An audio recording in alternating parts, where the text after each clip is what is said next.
And now, the best 60-ish seconds of your week. Last week we talked about, in the midst of March Madness, all the craziness that's around us. And just when you thought it couldn't get any crazier, of course, we hear that an indictment has been handed down, still sealed, by the way, for former President Donald Trump by the District Attorney of Manhattan. Now, to be very candid, there's not much I can say that you haven't already heard, but let's just say this. This turns the rule of law on its head. This indictment, as a matter of law and fact, is about as thin as rain on a rock. There simply isn't anything to it. First of all, in order to get there legally, they've got to bootstrap this argument together. Yeah, the thing is under seal, and we haven't seen yet the particulars of the indictment, but we know this much, that in order to get around the statute of limitations, they had to somehow bootstrap the charges that they're bringing onto federal law. This is a district attorney in Manhattan. Imagine that. I mean, this is a case that the federal government and the Department of Justice took a pass on. This is a case that the Federal Election Commission said there really isn't much there.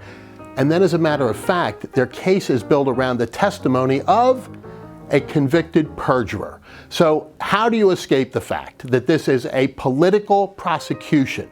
And how do you escape the fact that this really is a sad day for America? Politically, it still benefits Donald Trump. His numbers have gone up significantly over the course of the past 2 weeks since we first started hearing about this potential indictment. And I think they'll continue to climb because it galvanizes his base and it takes folks who really weren't necessarily big fans of Donald Trump into the camp of defending him against this kind of nuttiness. And let me just offer one other thought. I think the guy that may be most upset about this is the so-called special prosecutor who thought he was going to be the one to bring charges against Donald Trump and now sees his case, no matter how strong it might be, devalued by the fact that the little boy has cried wolf. The Soros-backed district attorney who promised to get Donald Trump thinks he's got him. You just wait. This is a boomerang in the making.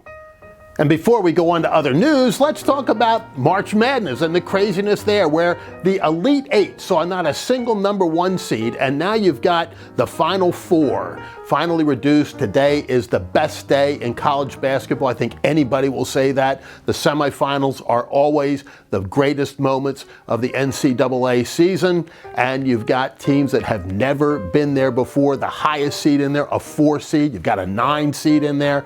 It's really been fun to watch. Upsets galore, and who knows what's going to happen later today or on Monday evening, but you know there will be a few shining moments. On the other side of the equation, there are some dark moments on the women's side of the tournament, where a player from Memphis punched out one of the players on the opposing team. You know, this stuff simply cannot go on. The NCAA has got to step in and say this player's scholarship should be revoked, and in my judgment, she ought to be banned from the sport. You simply cannot have this kind of nonsense going on anywhere in sports. And before we get to the other big news of the week, let's just say that we saw AOC defending TikTok, something we talked about last week, the congressional hearings about TikTok, where there's even a small element of bipartisan support for doing away with TikTok here in this country, but old AOC, surprise, surprise, stands up to defend them. That ought to tell us all we need to know. And of course, another tragic shooting.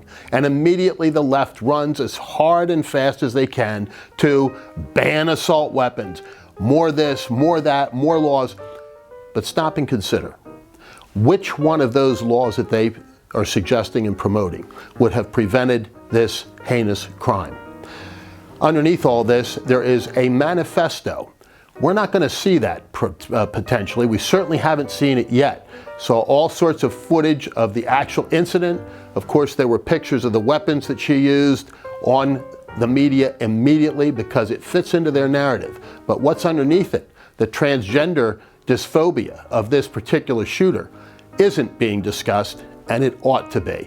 While we mourn and sincerely mourn the loss of lives in this tragedy and pray for their families and for their souls, we have to think about what were the root causes of this, because the media takes us in the wrong direction, back once again to banning quote-unquote weapons of war. Seriously, which war are we fighting with those particular weapons? They're not talking about assault pistols. I don't even know what the heck they mean by that. But the language that they use is designed to frighten people and to get people to take actions that they wouldn't otherwise take, in contravention to all of our constitutional rights. And finally, 2 quick notes. 2 Schuylkill County, Pennsylvania boys had great weeks this week in college basketball. Brian Rhoades became the head coach of the Pennsylvania State University men's program. He's had a storied career coming out of Virginia Commonwealth. He played at Lebanon Valley College, and at the time he was a senior there, I was teaching there, and I was blessed to go to virtually every one of their games that year, and they won the national championship. I used to get a call from his father, who was a state senator, the late Jim Rhoades, great man. He'd say, "Charlie, let's go to dinner here, there, or the other place, and then go to the games." So I got an awful lot of opportunities to spend great times with Senator Rhoades, and then to watch his son, the star of that LVC team, the Dutchman of 1993. Brian Rhoades will be a great head coach at Penn State and will build on the successes that they had there this year.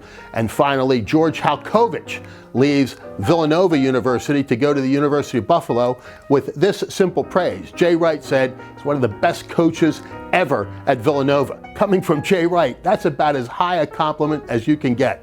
So to both Coach Halcovage and to Coach Rhoades, we wish them great success in their future, and we know that it will accompany them.